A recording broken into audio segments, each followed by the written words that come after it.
President Donald Trump may have just shot himself in the foot in a court case that could decide the future of his crackdown in Minneapolis.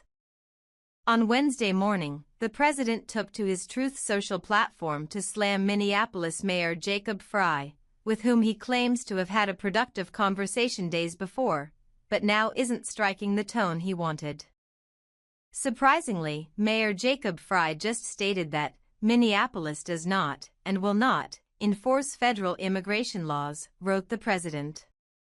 This is after having had a very good conversation with him.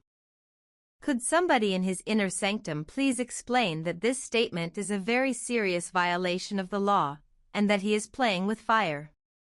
The problem for Trump, wrote Politico's Kyle Cheney, is that the Trump administration is currently smack dab in the middle of a federal court battle with the state of Minnesota, which alleges Operation Metro Surge is not a legitimate immigration enforcement push, but an effort to deliberately cause chaos in the state to coerce local officials into changing local policies they don't agree with.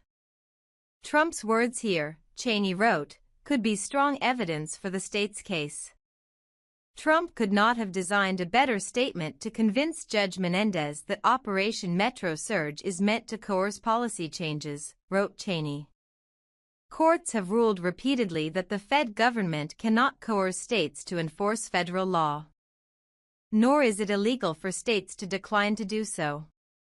Moreover, he added, the menacing playing with fire is exactly the kind of statement, retribution is coming, that worked against the administration in court earlier this week.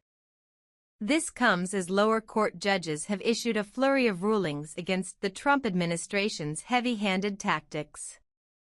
Immigration officials, however, got a reprieve at least for now as the Republican-dominated Court of Appeals for the Eighth Circuit blocked a ruling that prohibited the use of certain tactics by federal agents against peaceful protesters.